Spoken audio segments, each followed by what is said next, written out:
भारत का इतिहास सिर्फ घटनाओं का इतिहास नहीं है, यह पहचान का इतिहास है।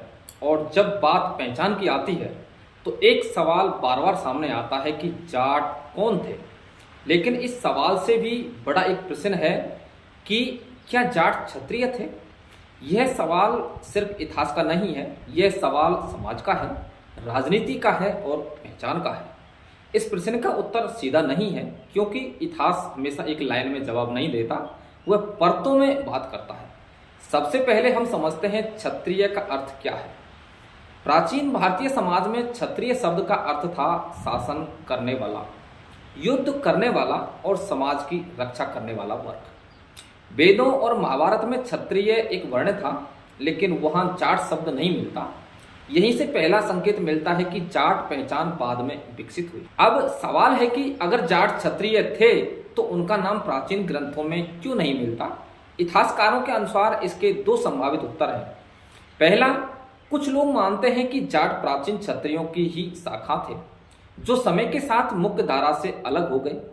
दूसरा दृष्टिकोण है कि दूसरे इतिहासकार कहते हैं कि जाट मूल रूप से कृषि आधारित समुदाय थे, जो धीरे धीरे योद्धा और राजनीतिक शक्ति बने। यहाँ एक महत्वपूर्ण प्रश्न बनता है कि अगर कोई समाज पहले किसान हो और बाद में योद्धा बन जाए तो क्या उसे क्षत्रिय कहा जा सकता है।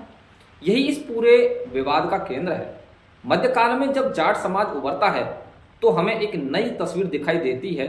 जाट केवल किसान नहीं रहे, वे संगठित हुए, युद्ध करने लगे और राजनीतिक शक्ति बनने लगे। जाट शक्ति का सबसे बड़ा उदाहरण है भरतपुर राज्य, और इस राज्य के सबसे प्रसिद्ध शासक महाराजा सूरजमल थे।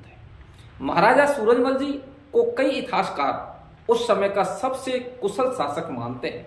उन्होंने कूटनीति, युद्ध और प्रशासन तीनों में संतुलन बनाया।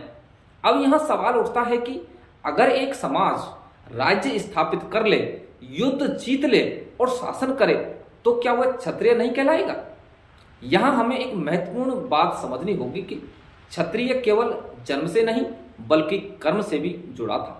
कई प्राचीन ग्रंथों में ऐसे उदाहरण मिलते हैं जहां लोग अपने कर्म के आधार पर वर्ण बदलते हैं।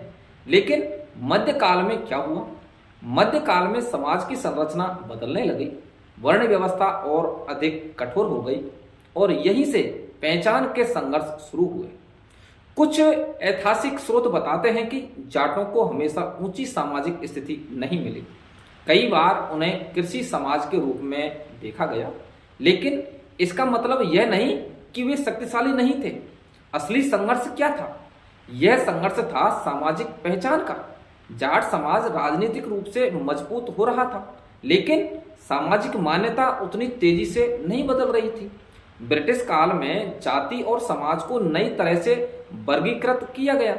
ब्रिटिश प्रशासन ने जनगणना के माध्यम से समाजों को स्थिर श्रेणियों में बांटना शुरू किया। इससे पहचान का प्रश्न और जटिल हो गया। आज जाट समाज भारत के कई राज्यों में एक मजबूत सामाजिक और राजनीतिक शक्ति है, लेकिन प्रश्न आज भी वही है, क्या जाट क्षत्रिय थे? इतिहास हमें बताता है कि जाटों का सीधा उल्लेख प्राचीन क्षत्रिय के रूप में नहीं मिलता, लेकिन मध्यकाल में उन्होंने योद्धा और शासक की भूमिका निभाई। उन्होंने राज्य बनाए, युद्ध लड़े और राजनीति को प्रभावित किया। तो सच्चाई क्या है? जाट न केवल किसान थे, न केवल योद्धा थे, बल्कि एक ऐसा समाज जो समय के साथ विकसित हुआ और जिसने कर्म के आधार पर अपनी शक्ति बनाई। दोस्तों, आपके अनुसार क्षत्रिय होने का आधार क्या होना चाहिए? पहला, जन्म, दूसरा कर्म और तीसरा जन्म और कर्म दोनों। हमें कमेंट लिखकर जरूर बताएं।